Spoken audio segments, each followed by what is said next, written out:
what you're seeing here with the kiss is one of the first controversial films.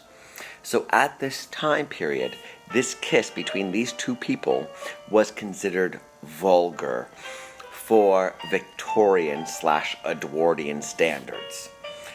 Nowadays, I think we could all agree it's pretty innocent.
So I'm sure you came up with the fact that everything is just one shot. The kinetoscope camera is huge and heavy, so it can't be moved around. And the action is all shot in front of the camera. There's no camera movement, there's no editing. It is a static shot. It's a long take because it's over 7 seconds. These films are between like 30 seconds and 1 minute long. And what Dixon did is he brought in all these popular performers of the time period because they're being written about in the papers all across the United States. But the thing is, these performers, you saw Louis Fuller in the Serpentine Dances. She's the second half of the film. You see all that color, that hand-tinted ribbon celluloid film being done. That's Louis Fuller, and she's moving her skirts around, making like butterfly movement, creating the idea of flowers, creating the idea of the wind. It's just astounding. And everybody heard about Louis Fuller in the papers, but they would never get to see her because she couldn't travel to every single theater in the United States. She was also popular and showing her dances in Europe.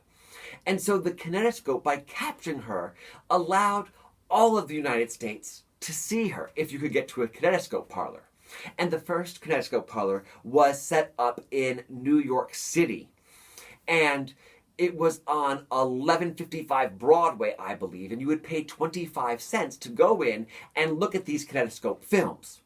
So the kinetoscope films, if you take a look at the video I put up, they are shot in this, they're put up in this little box. And the film is on a loop, so it plays over and over and over again. And what I find really fascinating is Edison already has earphones, so you can listen to the music that's playing during your kinetoscope viewing. How cool is that? But you would never see headphones again for a very long time. They were just with the kinetoscopes. And so to see a kinetoscope film, you'd go to a kinetoscope parlor, or people were industrious, they want to make money.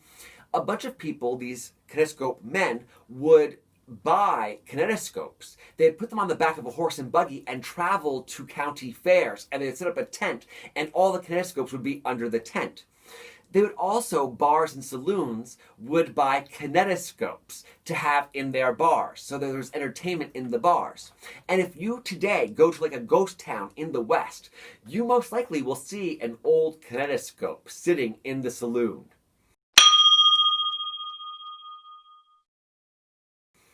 And so now we've got to move forward. So our next big invention goes to another country. It goes to France with the Lumiere brothers. And they invent a smaller camera that they can take out into the streets of Paris and take out into other towns of France. And this camera not only can record the the subject in front of them, the camera also works as a projector. So the Lumiere brothers would take their films and they could show them at little fairs and town halls after they have developed the films. And so just an incredible invention. And you should take a look at those videos as well. As you're watching this exiting the factory, notice how staged it is. You can tell that everyone's moving on cue. And nobody is looking into the camera as though they were given a direction.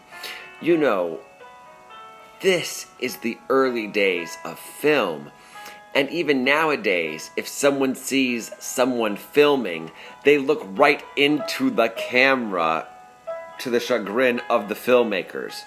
That's why so often streets are closed down when filmmaking is made, because we want to be flies on the wall as an audience. And clearly, the Lumiere brothers are going for the exact same thing. As an audience, we're flies on the walls.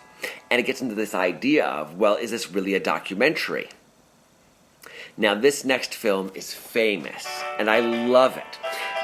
Imagine a bunch of people watching this film in a fair, in a tent, and right about here they start running away from the train because they're going to be afraid that they'll get run over.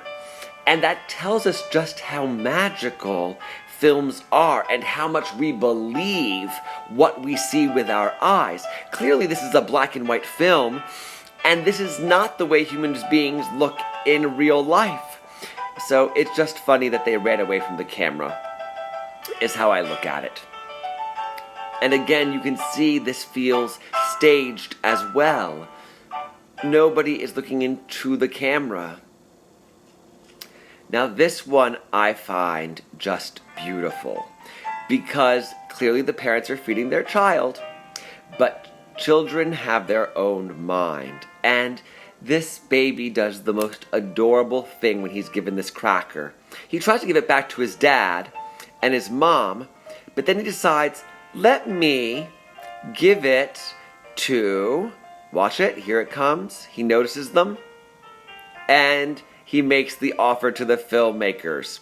So it tells you just how much staging the Lumiere brothers did. And of course, babies make everything just wonderful.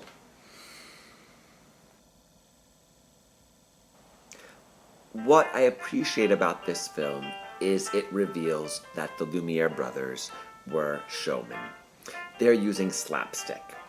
This film was really well known, and they used it even in their advertisement for their camera, the cinematograph.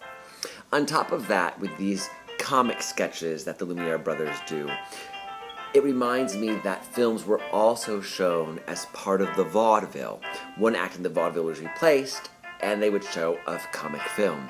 You could also find these films in the burlesque.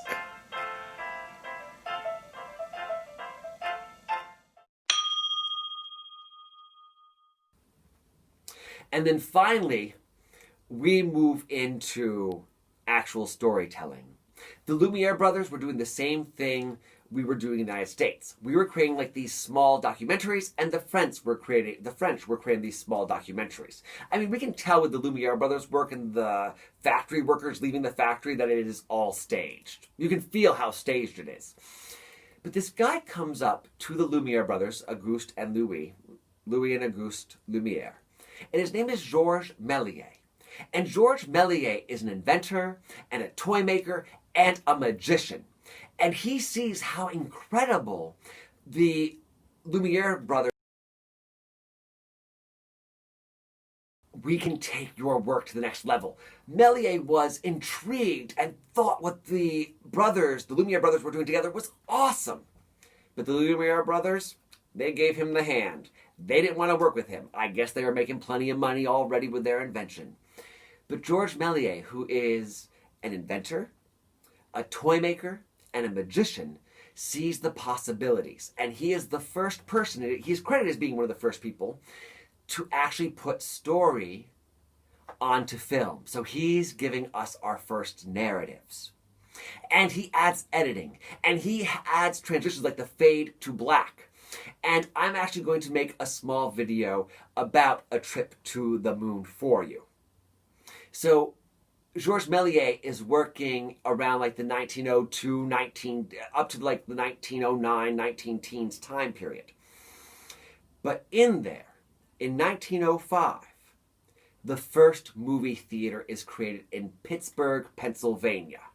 And it is a Nickelodeon. You pay $1 and you get to see a movie. And this Nickelodeon worked like gangbusters. People were lined around the block to see these first short films.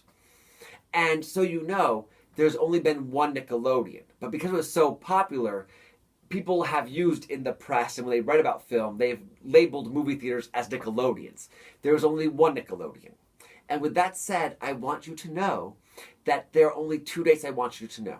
I want you to know 1894 and the first kinetoscope being shown, and 1905, our first movie theater, the Nickelodeon, being invented. All the other dates I put in there was just to orient you. Now, I know that was a lot of information. And you can see things moved very quickly from the 1600s to all these little inventions through the 19-teens. So I want you, let me rephrase that. I want you to sit down after you're done with this video and create a timeline for yourself. Like actually handwrite out a timeline and put in some dates or time periods and write down the things that I have talked about. I think that will help you understand everything we just covered better. And if you have questions, by all means, feel free to send me an email or post in one of our discussion forums. I hope you've enjoyed this video, and I hope you feel like you've grasped a little bit of early film history. There is so much on YouTube and on the web for you if you want to take all of this knowledge further and deeper. Have a great week. Bye-bye.